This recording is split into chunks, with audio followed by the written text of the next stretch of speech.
తాకట్లో ఉన్న మీ బంగారాన్ని విడిపించి ఆ రోజు ఆన్లైన్ రేటుకి కొంటాం. Sharma gold company. నమస్కారం, వెల్కమ్ టు సుమన్ టీవీ. నేను గీతాంజలి. నవంబర్ 10 మూడవ కార్తీక సోమవారం. మొదటి 2 వారాలు మేము చాలా చక్కగా దీపారాధన అవి చేసుకున్నామండి. 3వ వారం ఎలాగా విశేషంగా చేసుకోవాలో వివరించండి అని చాలామంది అడుగుతున్నారు. అలాగే మేము 2 వారాలు మేము దీపం కూడా వెలిగించలేకపోయామండి, కుదరలేదు మాకు. 3వ సోమవారం అయినా మేము చేసుకోవచ్చా? ఎలాంటి పూజా విధానం ఉంటుంది? ఒత్తులు మరీ ముఖ్యంగా ఎక్కడ వెలిగించాలి? ఇంటి దగ్గర చేసుకోవచ్చా? ఇంటి దగ్గర కుదరని వాళ్ళు శివాలయానికి లేకపోతే ఎక్కడన్నా విష్ణు ఆలయానికి వెళ్ళి చేసుకోవచ్చు అని అడుగుతారు. అలాగే ఈరోజు విశేషంగా ఉసిరి దీపాలు కూడా వెలిగిస్తూ ఉంటారు, కట్ట ఒత్తులు వెలిగిస్తారు. ఇలా ఎన్నో రకాలుగా దీపాలు వెలిగించడమే కాదు, దీప దానం కూడా చేస్తారు ఈ రోజున. అయితే ఇంకా ఎలాంటి విశేషంగా మనం జరిపించుకోవచ్చు? ఖచ్చితంగా ఈరోజు ఉపవాసం ఉండాలా? అంటే కొంతమంది వయసు రీత్యా కావచ్చు, ఆరోగ్య పరిస్థితుల రీత్యా ఉపవాసం ఉండలేరు. మరి అలాంటి వాళ్ళు ఎటువంటి ఆహారం తీసుకుంటే మంచిది? వీటన్నిటి గురించి తెలుసుకుందాం. 3వ సోమవారం ఏం చేయాలని వివరించేందుకు ప్రస్తుతం మనతో పాటు ఉన్నారు. గత 15 సంవత్సరాలుగా 30,000కు పైగా జాతక పరిశీలన చేసిన అనుభవం కలిగిన ప్రముఖ జ్యోతిష్యులు బ్రహ్మశ్రీ నందిభట్ల శ్రీహరి శర్మ గురువు గారు. వారితో మాట్లాడి మరిన్ని విషయాలు తెలుసుకుందాం. గురుగారు నమస్కారం అండి. వాగర్థావివ సంపృక్తౌ వాగర్థ ప్రతిపత్తయే జగతః పితరౌ వందే పార్వతీ పరమేశ్వరౌ. ఆదిత్యాయ చ సోమాయ మంగళాయ బుధాయ చ గురు శుక్ర శనిభ్యశ్చ రాహవే కేతవే నమః. శృంగేరి జగద్గురు పీఠాధిపతులకి, కంచి పీఠాధిపతులకి నమస్కారములు తెలియజేసుకుంటూ కార్యక్రమాన్ని ప్రారంభిద్దాం. గురుగారు, అప్పుడే 3వ సోమవారానికి వచ్చేసాము. మరి ఎలా చేసుకోవాలండి పూజ విధానం? ఉదయం లేచిన దగ్గర నుంచి చూస్తే గనక శివాలయాలకు వెళ్తున్నాం. కొంతమంది అయితే రోజు వెళ్ళే వాళ్ళు ఉంటారు. లేదు, 3వ సోమవారం అంటే కార్తీక పౌర్ణమి ఎంత విశేషంగా చూస్తామో 3వ కార్తీక సోమవారం కూడా అలాగే చూస్తారండి. మరి ఎలా చేయాలి ఈరోజు పూజ అనేది వివరించండి. అసలు ఈ కార్తీక మాసం ప్రారంభమైన దారభ్యత అనేక శైవాలయాలు, విష్ణు ఆలయాలు మారు మోగిపోయాయంటే అతిశయోక్తి కాదు. అంతేకాకుండా ధర్మస్వరూపులు, సాక్షాత్తు దేవతామూర్తులైనటువంటి పీఠాధిపతులు మన ఆంధ్ర తెలుగు ప్రాంతాలకి రావడం చాలా ముదావహం. వారి యొక్క అనుగ్రహ భాషణాలన్నీ కూడాను మనం విన్నాము.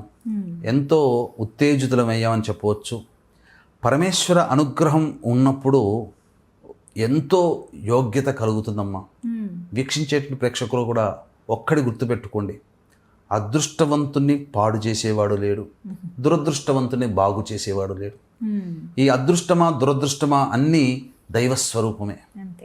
అయితే ఇటువంటి దైవానుగ్రహాన్ని పొంది దురదృష్టవంతుడు కూడా అదృష్టవంతుడయ్యే యోగం మాత్రం దేవతానుగ్రహం వల్లనే కలుగుతుంది. మనం ఏదైతే చెప్పామో దురదృష్టవంతుని బాగు చేయలేం, అదృష్టవంతుని చెడిపోలేం. కానీ వీళ్ళిద్దరూ గనక దేవతానుగ్రహాన్ని పొందితే అదృష్టవంతుడు మరి ఇంకా అదృష్టవంతుడు అవుతాడు, దురదృష్టవంతుడు అదృష్టవంతుడుగా మారుతాడు. ఎంత గొప్ప యోగం అమ్మ. కాబట్టి అటువంటి యోగాన్ని పొందే ప్రయత్నం మానవుడు ఎప్పుడు చేస్తుంటాడు. కానీ ఇట్లాంటి కార్తీక మాసంలో, అందున కార్తీక మాసంలో పుణ్యతిథులన్నీ వెళ్ళిపోయాయి. పాడ్యం నుంచి మొదలుకొని పౌర్ణమి వరకు ఎంతో గొప్పగా ప్రతిరోజు ఒక పండుగ వాతావరణంగా కిటకిటలాడిపోయాయి దేవాలయాలు. మరి అటువంటి సందర్భంగా ఇప్పుడు మిగిలినటువంటి రోజుల్లో ఉన్నటువంటివి కార్తీక సోమవారాలు, చతుర్దశి అంటే మాస శివరాత్రి, ఈ 3 ప్రత్యేకంగా చెప్పబడి ఉన్నాయమ్మా. అందున మిగిలినటువంటి 2 కార్తీక సోమవారాల్లో ఈ రోజు ఒకటి 10వ తారీఖు.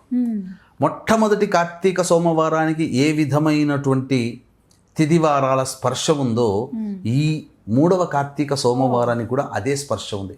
మొట్టమొదటి కార్తీక సోమవారానికి షష్ఠి తిథి ఉంది కదా, అవునండి, శుక్లపక్ష షష్ఠి పౌర్ణమి ముందు. ఈ యొక్క 3వ కార్తీక సోమవారానికి కృష్ణపక్ష షష్ఠి తిథి ఉన్నది.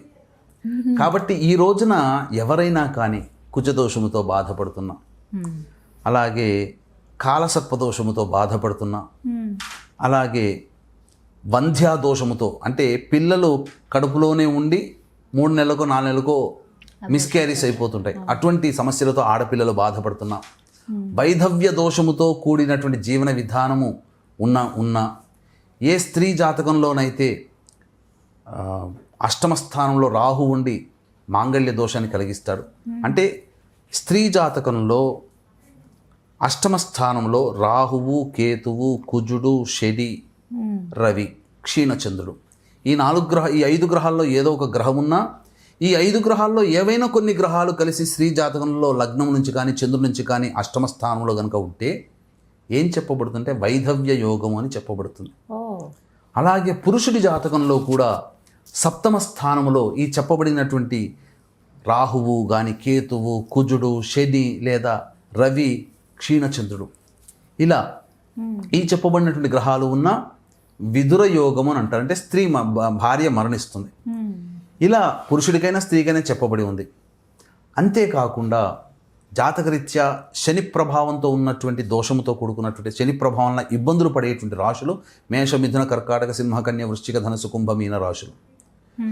ఈ రాశుల్లో జన్మించినటువంటి వారు కూడా సమస్యల నుంచి బయటపడాలంటే ఈ 3వ కార్తీక సోమవారం రోజున ప్రత్యేకముగా బాలారిష్ట దోషములతో బాధపడుతున్నటువంటి వాళ్ళు, అలాగే ఈఎన్టీ ప్రాబ్లమ్స్, చెవి, ముక్కు, గొంతు వ్యాధి వాటితో బాధపడుతున్నటువంటి వాళ్ళు ఈ రోజున పరమేశ్వరుణ్ణి భక్తిపూర్వకంగా రాహుకాలం ఉన్నటువంటి 7:30 నుంచి 9 గంటల మధ్యకాలం ఉదయం ఆ సమయంలో పంచామృతాలతో అభిషేకము జరిపించుకోవాలి. ఈ విధంగా అభిషేకము జరిపించిన తరువాత వాళ్ళకి ఈ సంకల్పం చెప్పుకోవాలి, ఏ దోషం ఉందో ఆ విధంగా. అలాగే కాలభైరవుడికి కూడాను ఈ సమయంలో అభిషేకం చేయవచ్చు, శనేశ్వరుడికి కూడాను అభిషేకం చేయవచ్చు.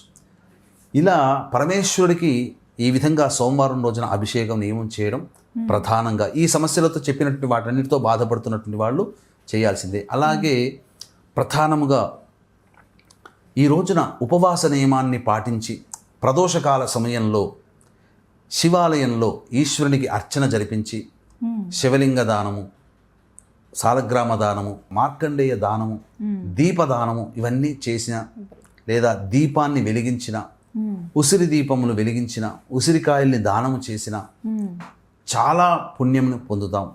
ఇటువంటి కార్యక్రమాలు చేస్తున్నటువంటి వ్యక్తులని చూసినా, ఆ కార్యక్రమాన్ని చూసినా కూడా చూసిన వ్యక్తికి కూడా పుణ్యమే లభిస్తుంది. ఇక ఏ మాసంలోనైనా కానీ పుణ్యాన్ని సంపాదించుకోవాలంటే ఆ మానవుడే చేసుకోవాలి, కష్టపడాలి. కానీ చేస్తున్నటువంటి విధి విధానాన్ని చూసినటువంటి వాళ్ళు కూడా ఈ కార్తీక మాసంలో చూసిన వాళ్ళకి పుణ్యం లభిస్తుందంటే ఈ కార్తీక మాసం యొక్క పుణ్యాన్ని, మహత్యాన్ని వర్ణించడానికి మాటలు చాలవు. కాబట్టి ఈ విధంగా అందరూ చేయండి. అలాగే వీక్షించేటువంటి ప్రేక్షకుల్లో ప్రతి మానవుడు కూడా ఎంతో విధాలుగా ఎన్నో కష్టాలు పడుతూ ఉంటుంటాడు.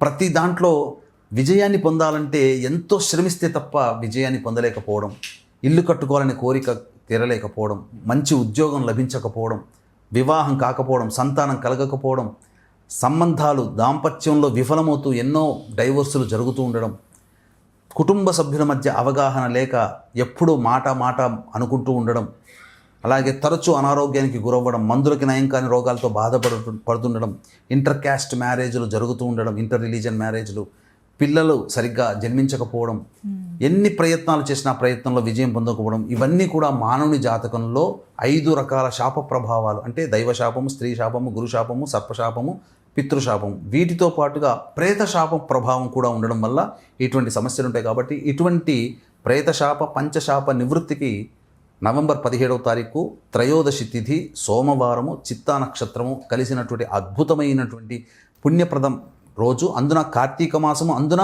శైవ క్షేత్రములో శివుని యొక్క ఆత్మలింగ క్షేత్రం గోకర్ణ క్షేత్రంలో మన పీఠం ఆధ్వర్యంలో ఈ యొక్క కార్యక్రమాలు పంచశాప నివృత్తి, ప్రేతశాప నివృత్తికి పూజలు, హోమాలు జరిపించడం జరుగుతున్నాయి.